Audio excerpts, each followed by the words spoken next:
guys, it is Broku 115 here. Today I'm playing Xenoverse, but that's not it. I am telling you guys the story of Broku.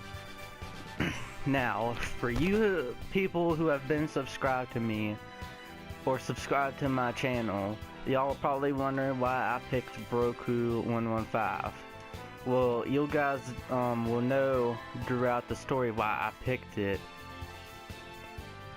So, yeah, basically, this is what's gonna happen. Okay, so I can only record 15 minutes on the videos on Xenoverse because of the whole you can't live stream and all that. I mean, I could live stream on Twitch, but I can't do it on YouTube. Sorry, guys.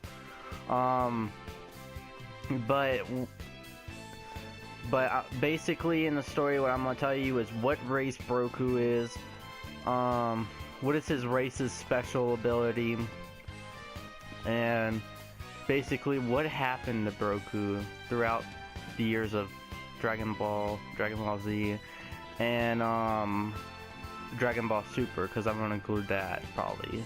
Once I watch Super, I'll make a whole story about Super. So let's begin with that. Let's begin. So Broku was born. Basically, Broku's race is he's an unknown race. Basically, an unknown race is like not even a scientist, no human, not even a Saiyan, no other race can identify it. Just to make that clear. No other race can identify it. And the unknown race's special ability is that they can pretty much drain genetics, DNA, and people's power levels, which is very handy when you get into a fight. So, yeah, let me get into the story part right now. So, Broku was born on the unknown planet, and his father was the strongest of the unknown race, the very strongest. His mother was the second strongest, right next to his dad, obviously. So, Broku, they were hoping that Broku was going to be stronger than them, so he can one day become the strongest unknown on the planet. Not only that, but Broku had an older brother who was 5 years old. I wanted to put that in, and I'll talk about that more later on the opinion, but yeah. So Broku was just only an infant, and they wanted him to be stronger than them, his father and mother. And so basically, Broku's father is like in charge of the entire planet. He's like the king of the unknowns. But he's not like, they don't call him back king because he's really not a king. He's like their leader. Leader. So basically, he is informed that Kid Buu will be coming to the unknown planet to destroy it, and Broku's father hears about the news that he just got, and he's like, okay, we're gonna have to prepare for this battle against this monster. He's gonna blow up our planet. So they all get prepared, and then Broku's father tells Broku's mother, okay, get our child to a space pod and send them off to one of the nearby planets, because if Kid Buu actually does destroy the planet, and then if he gets away from it, he'll be like the last unknown. But if he does, then our child will be safe. So Broku's mother is running Broku to one of the space pods, and then Kid Buu shows up. Broku's father confronts Kid Buu and starts fighting him. Same as the rest of the unknowns, but I mean, a whole unknown army against Kid Buu was not even enough. So the only one who was fighting Kid Buu was Broku's father. Good! Keep it up! So Broku's father and Kid Buu are going all out, and Kid Buu notices Broku's mother and sees that there's a little baby infant in her arm. He teleports right to her, hits her, punches her. He punches her, grabs Broku, and is about to kill Broku. Greetings. So right then and there, Broku's and pretty much the unknown race, their skill don't kick in until they're fully adults. But there was something special about Broku that the others didn't have. He was able to have that ability as an infant. He grabbed Kid Buu's shoulder and drained his genetics, his DNA, and his power level. Even though Kid Buu was able to keep his power level, because the unknown race doesn't technically take all their power level. It doesn't take their full power level. They keep it, but the unknown race gets their power level. I'll probably make another video like explaining about that, so yeah. So Broku as an infant takes Kid Buu's power level. Broku's father senses it and he's like, so there is really something special about our son then. And he's like, well, I gotta take care of Kid Buu so he can get away. So Broku's father continues fighting. Broku's mother gets up and picks up Broku, puts him in a space pod, and ships him off to one of the nearby planets, because there was 2 nearby planets. And I'll get into telling what the planets were. So basically what happens is Broku's heading off planet, and Broku's father is still fighting Kid Buu, and he's like, this monster is too much for me, I can't fight him no longer. Then he gets the idea that he could take his cells and power level and DNA, so he does that. And he gets the strength of Kid Buu. He starts fighting Kid Buu again because, you know, he has his power and strength now. So now that they're evenly matched, well, they're not evenly matched because Kid Buu's actually holding back a ton of power. And basically what happens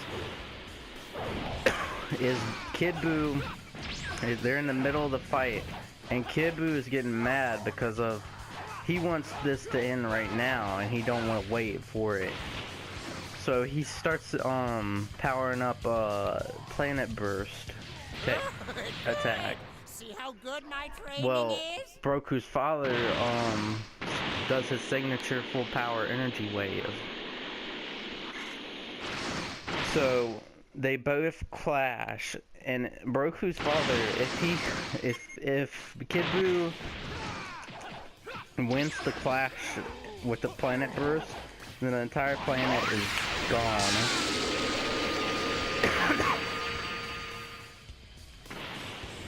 So since Broku's had an older brother, Broku's mother took Broku's older brother to a space pod and shipped him off to one of the 2 planets.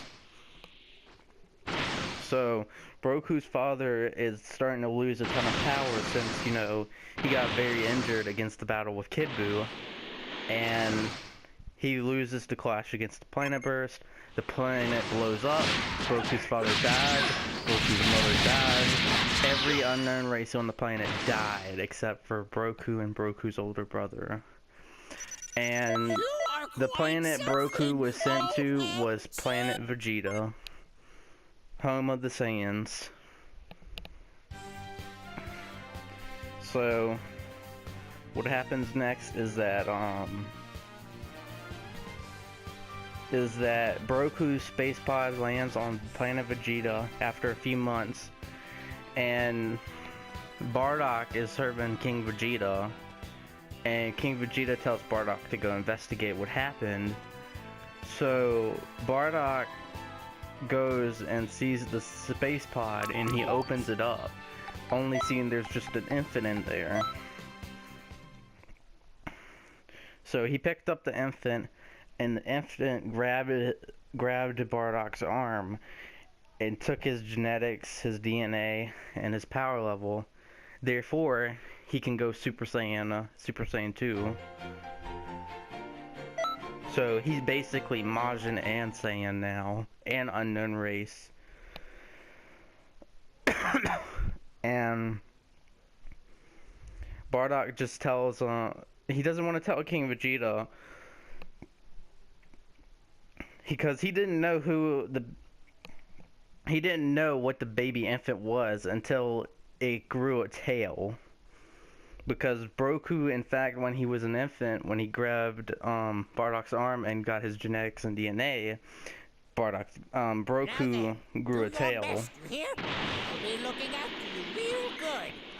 And basically what happened was Bardock comes back with Broku as a little baby infant and tells King Vegeta that it was just a Saiyan who crash landed and it was just an infant. So King Vegeta's like,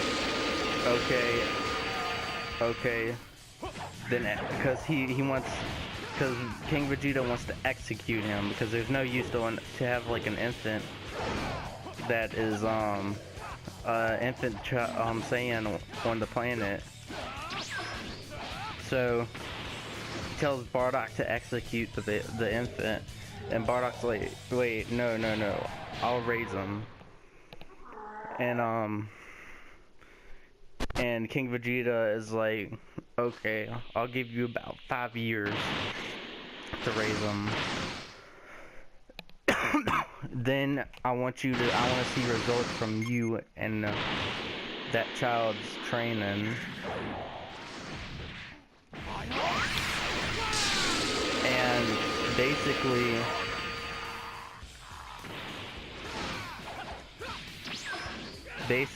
Bardock raised Broku for like 5 years.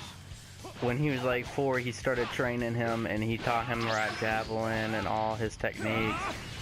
Well, not all techniques, but he taught him all of his attacks. So when he taught him all his attacks, he thought it fit to take him to King Vegeta for a little sparring. So when he took Broku to do a little sparring, King Vegeta won against Broku because, you know, he was because he fully did not tap into his power yet. But he did have King Vegeta on the ropes like a few times. And after that, Broku and Bardock went home and they continued training. A few months down the line, Bardock is assigned with a team of Saiyans, and Bardock is just left at home,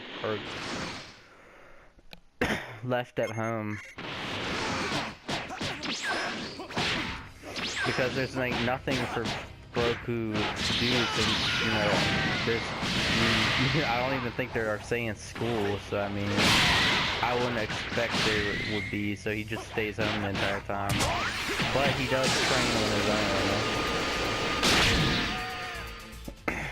So when he trains on his own, he keeps getting stronger to the point where he actually got as strong as Kid. And he goes up to the place where Bardock launched off from his Saiyan pod.